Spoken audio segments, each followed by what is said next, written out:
नमस्कार, मेरा नाम भाऊ तोरसेकर। आप देख रहे प्रतिपक्ष।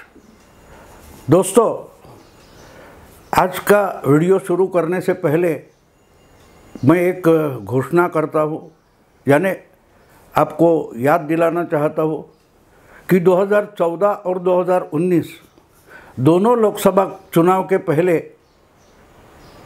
यानी कि नतीजे आने के पहले मैंने 2 किताबें लिखी थी और दोनों बार मैंने चुनाव के नतीजों के बारे में जो भविष्यवाणी विश्लेषण के साथ की थी वो बिल्कुल सही निकली थी। और इसी कारणवश बहुत लोगों की डिमांड थी, तो 2024 के लिए भी मैंने असम में 2024 ये चुनाव के बारे में किताब लिखी है। उस पर 2-4 दिन पहले मैंने वीडियो भी डाला था, तो उसका हिंदी संस्करण इस बार, पिछले 2 चुनाव के टाइम हमने हिंदी संस्करण नहीं निकाला था, लेकिन इस बार वो भी प्रकाशित हुआ है। जिनको ये मेरा हिंदी या मराठी कोई भी पुस्तक चाहिए तो उसकी जानकारी आपको नीचे जो डिस्क्रिप्शन है और डिस्क्रिप्शन बॉक्स में मिल सकती है, तो चाहिए तो वो आप ले सकते हो। अच्छा, तो आज मैं आपके ताज़ा विषय के लिए निकलता हूँ। दोस्तों, हमारे एक पुराने दोस्त है, मेरे उम्र के ही करीब, वो भी मेरे समय से 50 साल से पत्रकारिता में है, बड़े अच्छे लेखक है।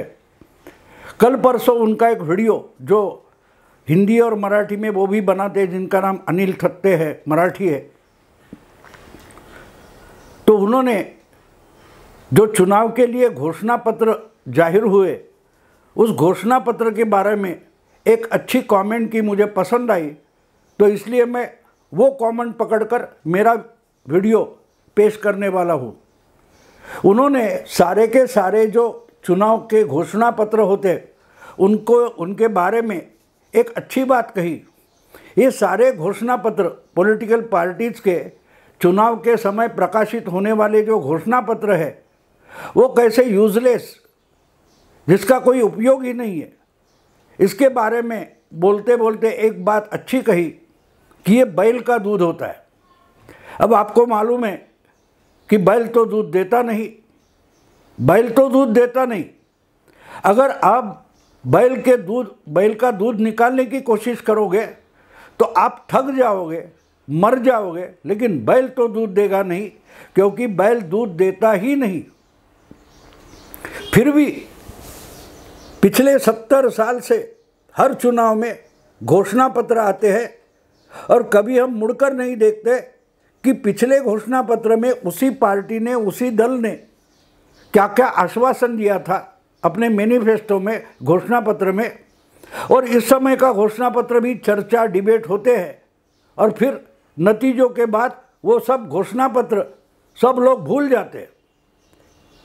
तो इसके लिए हमारे वो दोस्त अनिल थत्ते ने एक बढ़िया जो उसका वर्णन किया है, ये घोषणा पत्र बैल का दूध होता है, यानी बैल का दूध होता ही नहीं, क्योंकि बैल दूध देता ही नहीं।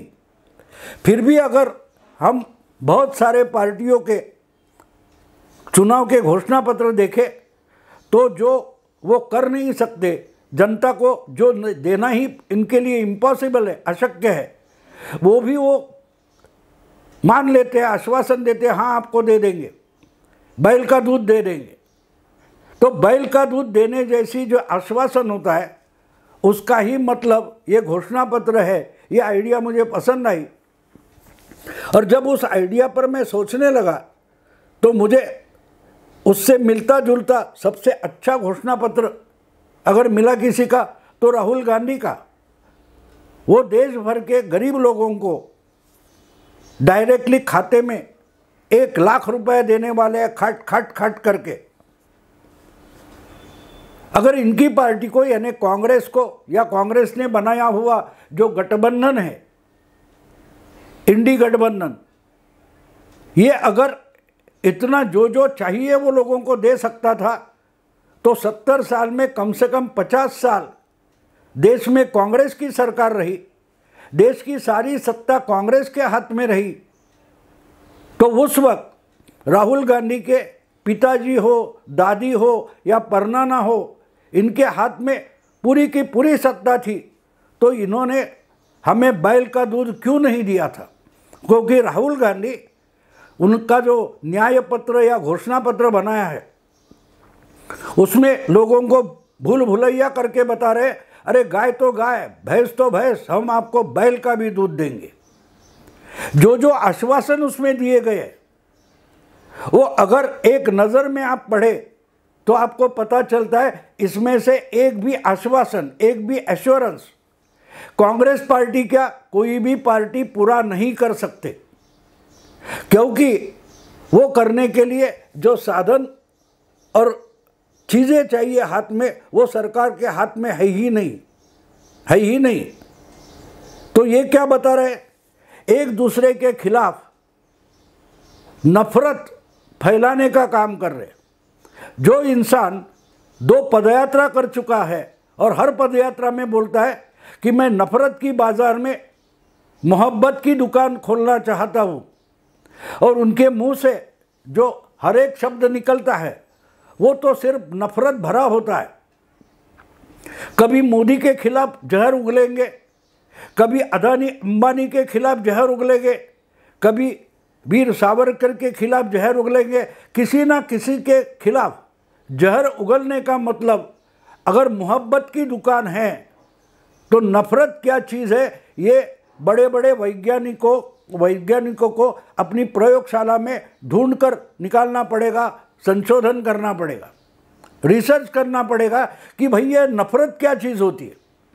राहुल गांधी जिसको मोहब्बत बोलते हैं वो अगर हम मान ले तो नफरत क्या चीज़ है इसका रिसर्च करना पड़ेगा दोस्तों, क्योंकि राहुल गांधी के हर भाषण में मोदी, अदानी, अंबानी या और कोई संगठन हो, व्यक्ति हो, उसके बारे में सिर्फ नफरत के शब्द बाहर निकलते हैं। और वो शब्द जिस दुकान में बैठकर वो बेचना चाहते उस दुकान को वो मोहब्बत का दुकान कहते हैं। अब देखिए, 1 लाख रुपए अगर आप किसी के खाते में डालना चाहते हो तो वो आएंगे कहाँ से ये भी बताना पड़ेगा। वैसे तो 5 साल पहले ऐसा ही आश्वासन राहुल गांधी ने हम सब भारतीयों को दिया था, अगर कांग्रेस की सरकार आती है तो हर महीने कुछ 8,000 6,000 आपके खाते में महिलाओं के आ जाएंगे। 5 करोड़ से भी ज़्यादा जो गरीब फैमिलियाँ है, परिवार है, उनके खाते में डायरेक्टली दर महीने 6,000 रुपये यानी साल के 72,000 रुपये सीधे आपके खाते में डाले जाएंगे। 5 साल हो गए, जिसको उन्होंने न्याय योजना ऐसा कुछ नाम दिया था, आपको याद होगा, डायरेक्टली आपके खाते में। 5 साल हो गए, अभी तक मिले नहीं, क्योंकि मिलने ही नहीं थे। जब आपकी सरकार आएगी उसके बाद आप देने वाले थे, और लोगों को भरोसा था कि अगर इनके पिता, इनकी दादी या इनके परनाना के हाथ में देश की पूरी सत्ता होते हुए ये देश और यहाँ के करोड़ों लोग गरीब से और गरीब होते गए, उनको कुछ मिला नहीं, राशन तक भ्रष्टाचार में फंस गया था। तो ऐसे राहुल गांधी अगर आश्वासन देते हैं तो उस पर भरोसा कौन करेगा? क्योंकि राहुल गांधी जितने ज्ञानी हैं उतनी तो आम जनता ज्ञानी नहीं होगी, लेकिन उसको कॉमन सेंस है, सामान्य ज्ञान है कि भैया राहुल गांधी जो देना चाहते हैं वो बैल का दूध है, और जब तक कि हमारी अकल है वहाँ तक हमें एक पता है कि दूध और कोई दे सकता है लेकिन बैल तो नहीं दे सकता। इसलिए राहुल गांधी की घोषणा पत्र या योजना या न्याय पत्र का मतलब बैल का दूध है। ये हमको दिखा दे कि भैंस हो, गाय हो या बकरी हो, उनसे भी अगर पौष्टिक दूध किसका होगा तो वो बैल का होगा, और वो बैल का दूध सत्ता में आने के बाद कांग्रेस आपको देने वाली है। कांग्रेस पार्टी ने खुद को कितना मजाक बना रखा है। देश में अगर 5 करोड़ गरीब फैमिलियाँ है, परिवार है, 5 करोड़ फैमिलीज को, परिवार को अगर हर साल 1 लाख रुपया देना है तो सोचो पूरी की पूरी रकम कितनी हो जाती है। और अगर इतने पैसे, जिसमें फ्री तो राशन गवर्नमेंट दे रही है, 1 लाख रुपए घर बैठे अगर लोगों को मिलेंगे तो लोग मजदूरी क्यों करेंगे, खेत में काम करने के लिए क्यों जाएंगे? लोगों को काम करने की ज़रूरत ही नहीं है। आप घर में बैठे रहो, बच्चे पैदा करो, और ज़्यादा से ज़्यादा बच्चे पैदा करोगे तो ज़्यादा से ज़्यादा कुछ फ्री मिलने वाला है। तो लोग एक ही काम करेंगे, मजदूरी मेहनत करने के बजाय बच्चे पैदा करना शुरू कर देंगे, क्योंकि बच्चे पैदा करना फायदेमंद बिजनेस हो सकता है। इसलिए मैंने कहा कि इनका जो घोषणा पत्र है ये बैल का दूध है, क्योंकि आपको अगर किसी को देना है तो आपके पास होना चाहिए, नहीं तो कहीं से उतने पैसे आने भी चाहिए। और वो पैसे कहाँ से आएंगे? पैसे कहाँ से आएंगे? तो जो अमीर है उनसे छीन कर आपको पैसे दिए जाएंगे। ये राहुल गांधी की आइडिया है। एक अंबानी, एक अदानी या और 10, 15, 25 जो कोई उद्योगपति है, या समझो इस देश में अगर 1 करोड़ कोई अमीर हो गए तो उनका पैसा छीनकर आप गरीबों में बांटोगे तो वो गरीब कितने अमीर हो जाएंगे पता नहीं, लेकिन जो आज अमीर है वो तो पक्के गरीब हो जाएंगे। अगर वो गरीब हो जाते जो आज अमीर है, कुछ बिजनेस करते हैं, कारोबार करते हैं, कोई इंडस्ट्री चलाते हैं, उनकी संपत्ति अगर आप छीन लेते हो तो अपना कारोबार कैसे चलाएंगे? उनके पास जो पूंजी है उस पूंजी से उनका कारोबार चलता है, उससे फायदा निकल आता है, प्रॉफिट आता है। उस प्रॉफिट पर गवर्नमेंट को टैक्स मिलता है, उस टैक्स से गवर्नमेंट अपना काम चला लेती है। उसी पैसे से अदानी, अंबानी या उनके जैसे जो बिजनेसमैन हैं, उनके कारोबार से जो प्रॉफिट निकलता है उस पर टैक्स बिठाया जाता है, और वो टैक्स जो वसूल होता है उससे ही गरीबों को कुछ ना कुछ मिलता है। तो मोदी सरकार हो या राहुल सरकार हो, वो गरीबों को कुछ देना चाहती है तो इसके लिए उनको टैक्स वसूल करना पड़ेगा। और टैक्स वसूल करना है तो जो अमीर पूंजीपति वगैरह बिजनेस करते हैं वो बिजनेस चलने चाहिए, और उनके बिजनेस से कुछ प्रॉफिट निकलना चाहिए, फायदा निकलना चाहिए। अगर वो फायदा निकलना है तो बिजनेस चलने चाहिए, और बिजनेस चलने हैं तो उनके पास पूंजी होनी चाहिए। अगर उनका ही पैसा आप निकाल लोगे और गरीबों में बांट दोगे तो गरीब थोड़े समय के लिए 2 साल 3 साल अमीर हो जाएंगे, लेकिन आहिस्ते आहिस्ते बिजनेस इंडस्ट्री का कुपोषण होकर वो भी भिखारी हो जाएंगे। वो कोई अमीर जिनको मानते हो आप, वो भी गरीब हो जाएंगे, और वो बोलेंगे हमें भी 1 लाख रुपए दे दो सालाना, हम भी क्यों इतना काम करें, इतना बिजनेस करें, उसका टेंशन ले ले। तो पैसा आएगा कहाँ से?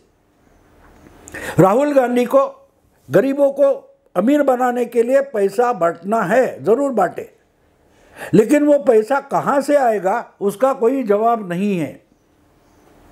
क्योंकि एक बात सीधी होती है, पूंजी का मतलब क्या होता है दोस्तों? पूंजी का मतलब क्या होता है? एक कोई छोटा बिजनेस शुरू करता है, और छोटा बिजनेस शुरू करके उसमें जो प्रॉफिट आता है उसका कुछ हिस्सा खाने पीने के लिए इस्तेमाल करता है, और जो बचता है वो अलग रखता है। उससे ही इकट्ठा होकर जो रकम बनती है उसको पूंजी बोली जाती है। वो पूंजी वो कहीं लगाता है और उससे उसका नया प्रॉफिट शुरू हो जाता है, और इसी ढंग से उसकी पूंजी बढ़ती जाती है। अगर जो मिला है वही खाकर ख़त्म कर दे तो वो पूंजीपति भी नहीं बन सकता। इसलिए उसके पास पैसा है, उसने मेहनत से कमाया, ये कोई बोलेगा नहीं। उसने अच्छा बिजनेस किया, उस पर राहुल गांधी बोलेंगे नहीं। आज अगर अदानी, अंबानी कोई बिजनेस करना चाहते तो बैंक उनको आराम से करोड़ों रुपए का कर्जा देती है। क्यों देती है? क्योंकि उनको मालूम है बैंक में पड़ा पैसा अगर अदानी अंबानी के बिजनेस में लगाया जाए तो उस पर अच्छा जो सूद मिलता है, इसलिए बैंक वहाँ इन्वेस्ट करती है। तो राहुल गांधी ने जो गरीबों को अमीर बनाने की आइडिया बनाई है वो बढ़िया है। ये आइडिया कैसे है मालूम है? आप मेहनत करो, आप मशागत करो, आप मशक्क़त करो, आप अपने खेत में बीज है वो बोना, फसल खड़ी हो जाती है तो राहुल गांधी आ जाएंगे और बोलेंगे ये काट के गरीबों में बांट दूंगा। अगर वो किसान जो खेत में मेहनत करता है इसी ढंग से उसका पूरा उसकी फसल अगर काट कर राहुल गांधी लेके जाएंगे उठा के, तो अगले साल खेत में फसल उगाने के लिए उसके पास पैसे भी नहीं होंगे। ये राहुल गांधी के लाइन में आकर खड़ा हो जाएगा, मुझे भी गरीब हूँ 1 लाख रुपए दे दो, तो अगले साल उस खेत में फसल भी नहीं होगी। उसी ढंग से बहुत सारे कारखाने कंपनियां बंद पड़ जाएगी और एक दिन राहुल गांधी हाथ खड़े करेंगे कि अब कहीं से पैसा नहीं आ रहा है तो 1 लाख रुपए कहाँ से दे दूँ? क्योंकि बैल दूध नहीं देता, दूध गाय देती है, भैंस देती है, उनको भी खिलाना पड़ता है। घर में बैठे बैठे गाय दूध नहीं देती, उसको भी चरना पड़ता है, उसको चारा लेकर देना पड़ता है। राहुल गांधी बोल रहे हैं कि गाय अगर बैल ने दूध नहीं देती तो ठीक है, बैल से दूध निकाल कर दे दूंगा। राहुल गांधी का न्याय पत्र असलियत में बैल का दूध है जो कभी भी मिलेगा नहीं, क्योंकि बैल का दूध होता ही नहीं। राहुल गांधी का घोषणा पत्र जो है, कांग्रेस का घोषणा पत्र जो है, उसका वर्णन बैल का दूध ऐसा ही हो सकता है, क्योंकि जो पॉसिबल नहीं है। चांद पर से ये ला कर दूंगा, मंगल से वो ला कर दूंगा, ये भी राहुल गांधी बोल सकते, वो कुछ भी बोल सकते, लेकिन उस आश्वासन की, उस मैनिफेस्टो की पूर्तता करना उनके बस की बात नहीं है, क्योंकि ये किसी भी इंसान के बस की बात नहीं है। लेकिन सपना तो अच्छा लगता है। उड़ने वाला घोड़ा हर एक को चाहिए। ये ट्रैफिक में बहुत टाइम निकलता है, हमको हवा में उड़ने वाली गाड़ी चाहिए तो वो गाड़ी बनानी पड़ेगी। बाजार में जाकर आप उड़ने वाला घोड़ा तो नहीं ले सकते, लेकिन राहुल गांधी है, वो बोलेंगे हमको वोट दे दो, कांग्रेस को वोट दे दो, आपके लिए एक एक फ्री में उड़ने वाला घोड़ा भी मिल जाएगा। और उड़ने वाला घोड़ा होगा तो आपको पेट्रोल भरना नहीं पड़ेगा, ना डीजल भरना पड़ेगा, ना उस पर जीएसटी भरना पड़ेगा। राहुल गांधी बोलते जाएंगे उड़ने वाला घोड़ा ले लो, फ्री में देने वाला हूँ, सिर्फ वोट दे दो। उसके बाद आपको कहीं से भी कहीं पहुँचना है तो चिंता की ज़रूरत नहीं, आपको कांग्रेस की गवर्नमेंट एक उड़ने वाला घोड़ा देने वाली है, जो घोड़ा बिना पेट्रोल बिना डीजल के चलेगा। और डीजल और पेट्रोल ही खरीदना नहीं है तो जीएसटी भी भरना नहीं पड़ेगा। कितनी बढ़िया बात है। इसी को दोस्तों बैल का दूध बोलते। तो अगर बैल का दूध चाहिए ज़रूर राहुल गांधी की सराहना करो, कांग्रेस को वोट दे दो, सब कुछ फ्री मिलने वाला है, सब कुछ फ्री मिलने वाला है। और जब ये होगा तो उसके आगे राहुल गांधी ये भी आश्वासन देंगे आपको सांस लेने की भी तकलीफ करने की ज़रूरत नहीं। कांग्रेस सरकार बनेगी तो आप सांस लेने के लिए भी आपके लिए सुविधा बनाई जाएगी। आप सिर्फ पड़े रहो, अपने आप गवर्नमेंट आपकी सांसें चलाएगी। बैल का दूध ये चीज़ होती है दोस्तों, जो होने वाला ही नहीं, जो होता ही नहीं, जो होना इम्पॉसिबल है, वो भी आपको आश्वासन दिया जाएगा। उसको बोलते राहुल गांधी का न्याय पत्र, बैल का दूध। अगर वीडियो पसंद है तो लाइक कीजिए, शेयर कीजिए, सब्सक्राइब कीजिए। नमस्कार।